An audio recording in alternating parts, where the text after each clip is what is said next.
अक्सर कम जानने वाले लोग आपको ज़्यादा कॉन्फिडेंट नज़र आते हैं। इस चीज़ को 1999 में साइकोलॉजिस्ट डेविड डनिंग और जस्टिन क्रूगर ने एक मशहूर स्टडी में एक्सप्लेन किया। उन्होंने पार्टिसिपेंट्स के कुछ टेस्ट लिए और हर टेस्ट के बाद पार्टिसिपेंट्स से उनकी परफॉर्मेंस के बारे में पूछा।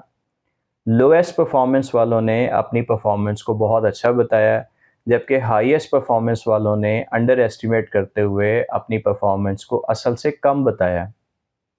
साइकोलॉजिस्ट ने यह नतीजा निकाला कि वो लोग जिनकी स्किल्स कम होती हैं, वो इस बात का अंदाज़ा ही नहीं लगा पाते कि वो कितना कम जानते हैं और इसी वजह से पुरएतमाद नज़र आते हैं।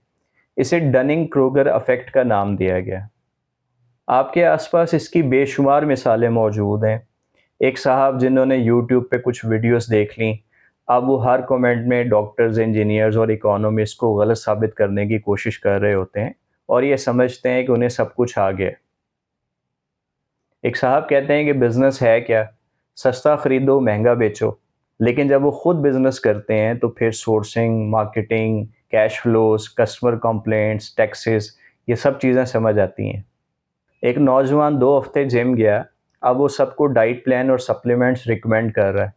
किसी ने स्टॉक मार्केट में 2-3 शेयर्स खरीदे और बाय चांस प्रॉफिट भी हो गया तो उन्होंने खुद को इन्वेस्टमेंट एक्सपर्ट समझना शुरू कर दिया।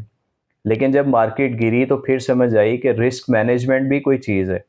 मैं खुद जब तक परफ्यूम्स के बिज़नेस में नहीं था तो ये समझता था कि सारे परफ्यूम्स एक ही तरह के होते हैं।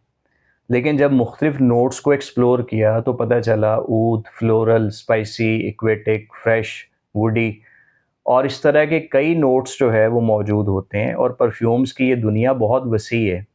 इसीलिए याद रखें, जितना आप सीखते जाते हैं उतना ही एहसास होगा कि अभी बहुत सारी चीज़ें सीखना बाकी हैं।